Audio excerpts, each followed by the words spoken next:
मित्रांनो, निकित मराठी कथा या चॅनलवर तुमचे स्वागत आहे. प्रेमविरह भाग 91. मागील भागात त्यांनी खरंच सोडलं तशी त्याला परत बिलगती. ये थोडा वेळ भरपाई कर. मग तिला तसंच उचलून पोटावर घेतो. आता पुढे 2 दिवसानंतर. अहो, कधी येणार? मी किती घाईत आले ऑफिसमधून आणि इथे येऊन पाहिलं तर अजून 1 तास लेट होणार आहे. शी, याला काय अर्थ आहे? बस आणि ट्रेनचं ठीक आहे, ट्रॉफिक लागतं, कधी टायर पंक्चर होतात. या विमानाचं काय प्रॉब्लेम आहे? हवेतून उडून तर यायचं असतं, तरी लेट कशाला व्हायला हवं? यायचं ना वेळेत. एकतर इतके पैसे घेतात तिकिटाचे आणि वेळेत सोडत पण नाही. शिर्के काका, तुम्ही बघून या ना. आज माई आणि आप्पा सगळे परतणार होते. तसे समर आणि केशर त्यांना एअरपोर्टवर घ्यायला आले होते. सोबत शिर्के काका पण होतेच. फ्लाईट 1 तास लेट होणार असं समजले तशी तिची बडबड सुरू होती. कधी सगळे येतात आणि सगळ्यांना भेटते असं झालं होतं. 2-3 वेळा स्वतः जाऊन तर कधी शिर्के काकांना पाठवून चौकशी करायला लावली होती, पण तरी शांत बसवत नव्हतं. काका, नका ऐकू तिचं काही, बसा तुम्ही. केशर, तुला नको येऊ म्हटलं होतं ना. ऑफिसमधून आल्यावर पण भेटता आलं असतं. आता कुठे जाणार होते का ते? घरीच येणार आहेत ना. मग का आली तू इतक्या घाईत? आणि आता पेशंट नाहीये? शांत बस जरा, येतील ते त्यांच्या वेळेवर. समर तिला गप्प बसवत. अहो, झाले अनाउन्समेंट, येतील आता, तो वरडला. तशी थोडा वेळ शांत बसून वेळ काढली. काही वेळातच फ्लाईट लँड झाल्याची अनाउन्समेंट ऐकली तशी खुश होऊन उभी राहत ती. साजू, समोर सगळे एकदाचे दिसले तशी उभं राहून आनंदाने साजरीला आवाज देत ती. समू मामा, मी आली. I missed you. अवे माय चुटकी, आय मिस यू टू. कशी आहे तू? माई, आप्पा, कसं झाला प्रवास? एवढा लेट का झाला तुम्हाला? आम्ही किती वेळ झाला तुमची वाट पाहतोय. केशर माईची गळाभेट घेत विचारत. हो ना, अजून थोडा उशीर झाला असता तर. त्या फ्लाईटचं काही खरं नव्हतं. सगळ्यांना नावं ठेवून झाली तिची. एवढा वेळ तो पायलट एवढा बाकी राहिला काय शिर्के काका? समर तिची मज्जा घेत. अहो, काही काय, मी कुठे नाव ठेवली? आप्पा, मी चौकशी केली फक्त. माई, मी. सगळे तिला पाहून हसायला लागले तशी ओशाळून सगळ्यांना पाहत ती. बरं, चला घरी जाऊया, बोलूया. शिर्के, चला आपण जाऊया. हे सगळे येतील समर सोबत. आप्पा सगळ्यांना सांगून शिर्के सोबत निघाले. तशी तिन्ही बायकांची कलबचल चालू झाली. समरने रुहीला उचलले आणि सामान घेऊन निघाला. आता त्याच्याकडे कुणी लक्ष देणार नाही हे तर कळून चुकलं होतं. 2 दिवस यांची तोंड काही बंद होणार नव्हती. त्यापेक्षा आपणच निघालेलं बरं. काय मग वहिनी, कसं झाले तुमचे दिवस? चेहरा एकदम निखरलाय तुझा. केशर आणि साजरी मागे बसल्या तशी दोघींची कुसफुस चालू झाली. साजू, नको ना त्रास देऊ. काही नाही केलं ग, बस. केशर, अक्का कशा आहेत? 2-3 दिवस सगळं ठीक आहे ना? समोर बसलेल्या माई तिला आवाज देत. माईंनी विचारलं तसं त्यांनी आरशातून मागे तिच्यावर एक कटाक्ष टाकला. ती पण त्याला पाहत थोडी शांत झाली. काय ग, काय विचारलं? हो माई, ठीक आहे सगळं. बरं. तिने एक नजर त्याला पाहून उत्तर दिले. तशा त्या पण निर्धास्त झाल्या.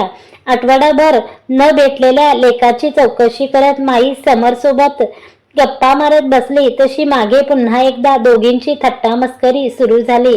मध्ये मध्ये रुहीची चिवचिव होतीच. काही वेळातच सगळे घरी पोहोचले. तसं पुन्हा एकदा गुलमोहर बहरलं. खूप दिवसांनी घरी आल्याचं समाधान चेहऱ्यावर घेऊन सगळे विसावले. मालू आणि गुणाजी पण रात्री येणार असल्याचं कळवलं होतं. केशरने सगळ्यांसाठी गरमागरम कॉफी आणली तशी आणखीनच तरतरी आली. इतके दिवस सगळं शांत शांत वाटणारं घर आज पुन्हा खळखळून हसत होतं. हिरा तर गेटमधून गाड्या दिसल्या तेव्हापासून शेपडी हलवत कधी अप्पांना तर कधी माईच्या मागे पुढे करत. कल्याणीने पण आवाज देऊन तिची हाजरी लावली होती. एकंदरीतच सगळे खुश होते. कारण जरी वेगवेगळे असली तरी आनंद आहे यातच समाधान होतं. सगळ्यांच्या गप्पा मस्करी आणि विचारपूस झाली तसे सगळे थोडा वेळ आराम करायला निघून गेले होते. आप्पा आणि माई मालवणवरून येऊन 1 आठवडा होऊन गेला होता. मधल्या वेळेत सगळ्यांचं पुन्हा दैनंदिन कामकाज सुरू झालं होतं. माई आणि आप्पा जसे घरी परतले तसे पुन्हा एकदा आमदार साहेबांचा छोटे मोठे दौरे सुरू झाले होते.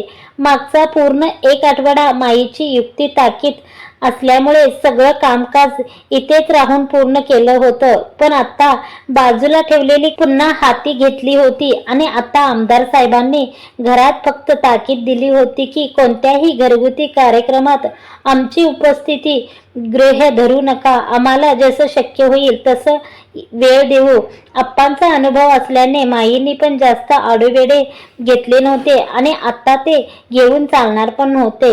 कारण होतं डोक्यावर आलेले इलेक्शन. म्हणूनच मागचे काही दिवस हवा तेवढा वेळ देऊन आपापल्या होम मिनिस्टरला खुश ठेवायची जबाबदारी दोघांनीही पार पाडली होती.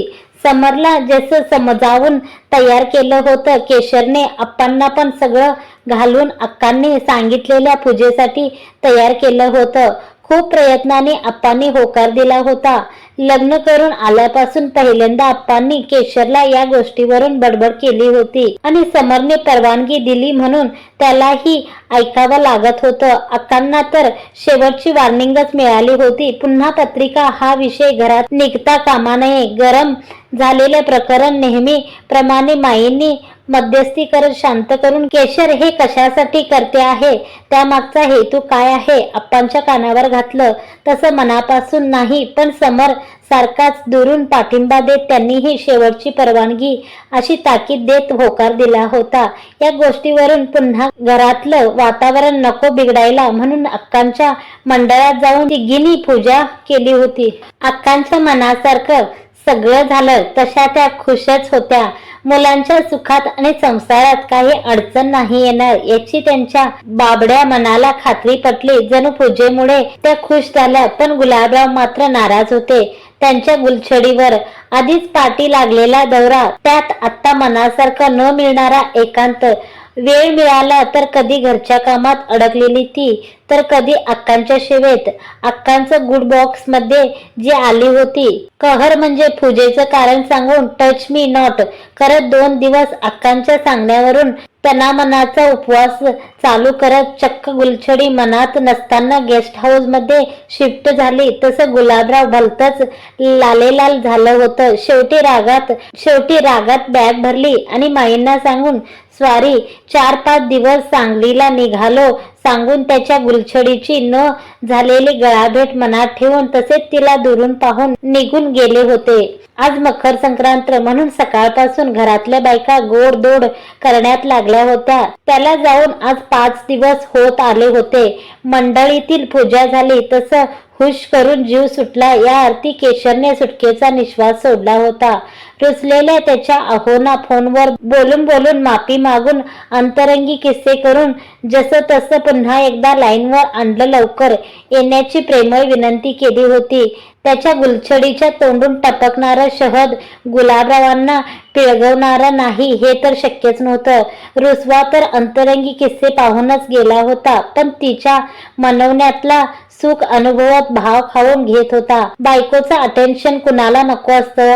आता देते तर कशाला नाही म्हणा, तेच तर हवं होतं म्हणून तर रुसला होता. आज तिळगुळ खायचा दिवस. या दिवशी तर रुसवा फुगवा गंगेत सोडायचा असतो. आम्ही पण सोडला. येतो आजच जमलं तर, पण उशीर होईल. तिळगुळ तयार ठेवा तुम्ही फक्त, असा गुलाबरावांचा रिप्लाय सकाळीच तिच्या गोड गोड मेसेजला मिळाला. तसा मन मोराचा पिसारा फुलला होता. वहिनी सरळ उभी राहना, झालंच आहे आवरून, थांब जरा आणि हस की जरा. चेहरा का असा लटकला आहे तुझा? इतकी छान दिसते या साडीत. तयारी पण छान केली आहे, तरी तोंड पाडायला काय झालंय? केशरची तयारी करून देणारी साजरी तिला आरशात पाहून बडबडत. आज संध्याकाळी घरात हळदी कुंकू होत. केशरची पहिली संक्रांत म्हणून माईंनी छान काळी साडी आणि हलव्याचे दागिने देऊन साजरीला तिची छानशी तयारी करून द्यायला सांगितली होती. आज आग्रहाने विजयाताई आणि कस्तुरीला पण बोलावून घेतलं होतं. माई आणि विजयाताई गप्पा करत तयारी करत होत्या, तर या तिघी केशरच्या रूम मध्ये तिची तयारी करत होत्या. समजा करो साजू दीदी, आज संक्रांत की इतकी तयारी करून नटून थटून कुणीतरी तयार झालंय, पण काय फायदा? ज्याच्यासाठी एवढी तयारी केली ते कुठे आहे तिथे? आणि गोड गोड तारीफ करायला आणि तोंड गोड करायला आता तिळगुळ कुणाला भरवणार? मागे बेडवर बसलेली कस्तुरी प्लेट मधल्या चिवड्यातील शेंगदाणे तोंडात टाकत तिची मज्जा घेत. या बाबतीत बरं तुझं डोकं चालतं ग. कॉलेजच्या प्रॅक्टिकलला घास चरायला जाते तुझी, तेव्हा नाही असं फास्ट डोकं चालत. आगाव कुठची? केशर आरशातून डोळे दाखवत तिला. मी काय केलं? खरं सांगितलं तर आगाव का? साजू दीदी बघितलं का असं करते ही मला सारखी. कस्तुरी जीभ दाखवत तिला. वहिनी कशाला चिडचिड करते तिच्यावर? समर्दाचा राग तिच्यावर नको काढू. येईल म्हटलाय ना तो. आज असंही बायकांचा प्रोग्राम आहे, त्याचं काय काम? आणि एवढी आठवण येत असेल तर व्हिडिओ कॉल करून बोलून घे त्याच्याशी. आणि कशी दिसते ते पण विचार, म्हणजे नॅचरल ग्लो येईल आपोआप चेहऱ्यावर. साजरी पण तिला छेडत. चला उशीर होतोय, माई आवाज देतायत. अजून थोडा वेळ इथे थांबले ना तर दोघी मिळून हैराण करतील. केशर माईचा आवाज आला तशी खाली पळ काढत, नवली मामी हे बघ शेमशेम मी पण घातला. आपण दोघी एंजल एंजल. केशरसाठी हलव्याचे दागिने मागवले होते, तसेच रुहीच्या बोरणांसाठी तिला पण हलव्याचे दागिने घातले होते. तशी खाली आलेल्या केशरला पाहून तिचा घागरा आणि हातातल्या बांगड्या दाखवत रुही पळत आली. क्यूट दिसत होती एकदम त्या सगळ्या गेटअप मध्ये. सत्याला फोन करून दाखवलं तसा तो एंजल सारखी दिसते तेच लक्षात ठेवून केशर पण तिला एंजल सारखी वाटत होती. हे बघा आली माझी अजून एक सून. नुकताच राज सिमरनला सोडून गेला तशी आत येणाऱ्या सिमरनची माई सगळ्यांना ओळख करून देत. तिचं पण हळदी कुंकू केशर सोबत करायचा असल्याने माईने सकाळी तिला पण येण्याचा आदेश सोडला होता. मराठी रीतीबाती समजत नसल्या तरी सगळं करण्याची भारी हौस होती तिला. लग्नानंतर सगळं मिस झालेलं गोड कौतुक या निमित्ताने पूर्ण झाल्यासारखं वाटायचं तिला. त्यामुळे ती पण माई सांगितलेलं तर सगळं आनंदाने करायची. सगळे आले तशी कार्यक्रमाला सुरुवात करत पहिले धीर नसलेल्या रुहीचं सगळ्यांनी मिळून बोरनान केलं. खूप मज्जा वाटत होती तिला सगळं करून घ्यायला. आज चक्क लाडू आणि चॉकलेटचा पाऊस पडत होता तिच्यावर. कुणाला नाही आवडणार? लवकरच नंदीकेशर खेळू दे दोघींच्या मांडीवर. गोड बातमी द्या आता सुनबाई.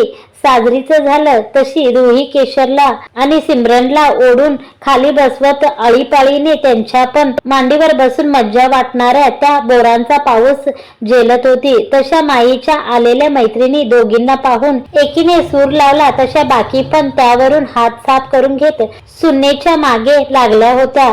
सुरुवातीला काही न कळालेल्या सिमरनच्या कानात केशरने काय मस्करी करतायत सगळ्या हे सांगितलं तशा दोघं आपापल्या आहोना आठवून लाजेने गुलाबी झाल्या. एक एक करून बाकी राहिलेल्या सगळ्याच बायका जमल्या तशी माईंनी हळदी कुंकूचा कार्यक्रम पण चालू केला. केशर आणि सिमरन दोघी मिळून आणलेल्या बायकांना आळीपाळीने हळदी कुंकू देत वाण देत आशीर्वाद घेत होत्या. लाडूवर कब्जा करून बसलेली रुही हातात मावत नसलेल्या लाडूचा बॉक्स पकडून हट्टाने सगळ्यांना तिळगुळ द्यायचं काम करत होती. तिळगुळ घ्या, गोल गोल बोला. यम्मी आहे ना लालू? माझ्या माई आजीने केला. सगळ्यांना लाडू देऊन झाले की वाकून वाकून विचारत तिच्या आजींची तारीफ करत वाटपाचं काम मज्जेत करत होती. तिच्या बोबड्या बोलणे सगळ्या जास्तच खुश होत्या. एकीकडे हसत खेळत पार पडणारा हळदी कुंकू आणि दुसरीकडे थट्टा मस्करीला आलेलं उधळण सुरळीत पार पडत होतं. सगळं आलेल्या सगळ्यांना नाश्ता आणि मसाला दूध द्यायची जबाबदारी मालू पण सुरळीत पार पाडत होती. आलेल्या सगळ्यांच्या तोंडून लेकीचं कौतुक आणि भरभरून मिळणारे आशीर्वाद पाहून विजयाताईंच्या अंगावर पण जणू मूठभर मांस चढलं होतं. घरभर सुटलेला मसाला दुधाचा घमघमाट आणि चटपटीत चलणाऱ्या सगळ्यांच्या गप्पा एकंदरीतच उत्तम जुळून आलं होतं.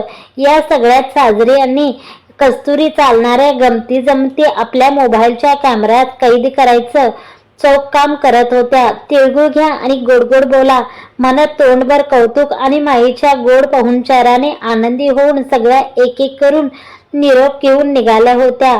विजयाताईंना जेवणाचा आग्रह करत माईने दोघींना जेवण करूनच जायचं असं फॉर्म सोडलं तेव्हा त्यांचं पण नाईलाज झालं होतं. त्यांचा आग्रहाल समर बाहेरगावी आणि आप्पा पण उशिरा येणार असल्याने त्यांच्या डब्बा कार्यालयात पाठवून आज घरात सगळ्या बायकांची पंगत जेवायला बसली होती. 8:30 रात्री केव्हा आला ग इंद्र? खूप उशीर झाला का? मला तर बाई झोप लागून गेली. नाश्ता बनवून झाला तशी डब्यासाठी पोळ्या लाटणाऱ्या केशरला घाईत आवाज देत, हो माई खूप उशिरा चाले, मला पण झोप लागून गेली होती. केशर काम करता करता उत्तर देत, साजू हळू जरा, पडशील. लवकर उठायला काय होतं तुला? घाईत कॉलेजसाठी तयार करून जिन्यावरून पळत येणारी साजरी दिसली तसे वाकवरून आत येणारे आप्पा तिला दाटवत, हो आप्पा काल रात्री अभ्यास करत बसले होते, एक्झाम आलेत ना आता म्हणून लेट झाला झोपायला. वहिनी दे ग लवकर नाश्ता. आणि रुही गेली ना? आज तर मी काहीच नाही पाहिलं तिच्याकडे. डब्यात तिला ते रोल का काय पाहिजे होते म्हणत होती ती, दिलं का ग? साजरी घाईत बॅग साईडला ठेवून खुर्ची ओढून बसत, हो सगळं झालंय तिचं, गेली पण वेळेत ती स्कूलला. तू पण शांत बसून नाश्ता करून घे आणि तुझं पण डब्बा तयार आहे. आज एक्स्ट्रा लेक्चर आहे ना, सोबत घेऊन जा. आप्पा माई बसा तुम्ही पण. सगळे नाश्ता करायला बसले तशी केशर हातातल्या राहिलेल्या पोळ्या लाटत, केशर केशर, हो आले आले. अचानक समरचा आवाज आला तशी ती बराबर पोळी लाटत आवाज देत, केशर वरती ये लवकर. अगं बाई याला काय झालं इतकं वरडायला? अगं पळतेस कशाला? हळू जा ग बाई. हा पोरगा पण ना. त्याने पुन्हा जोरात आवाज दिला तशी केशर घाबरून एका हातात साडीच्या निर्या पकडून घाईत वर पळत निघाले. तशा मागून माई आवाज देत, एकतर आधीच नाराज होता तो, त्यात काल उशिरा आल्यामुळे काही बोलणं झालं नव्हतं. सकाळी पण ती उठून आली तर तो झोपला होता. आता पुन्हा त्याला नाराज करायचं नव्हतं तशी त्याच्या आवाजावर घाईत पळत निघून गेली होती. अहो काय झाले? एवढ्या मोठ्याने का आवाज दिला? काही हवं होतं का? पळत वर आली तशी धापा टाकत दारातून थोडा आत येऊन श्वास घेत विचारत ती, का काही हवं असेल तरच आवाज द्यायचा. मी कुठे होती तू? सकाळपासून दिसली का नाही? किती वेळ झाला वाट पाहतोय मी. ती धापा टाकत आली तसा तो तिच्या समोर येत, अहो असं कुठे म्हणले मी? तुम्ही एवढ्या जोरात आवाज दिला म्हणून घाबरून तशीच पळत आले मी, म्हणून विचारले. काय झालं? का चिडचिड करताय? ती शांतपणे विचारत, काही नाही, हे हवं होतं मला. ती समोर येऊन उभी राहिली तसा तिला मिठी मारत तो, काय?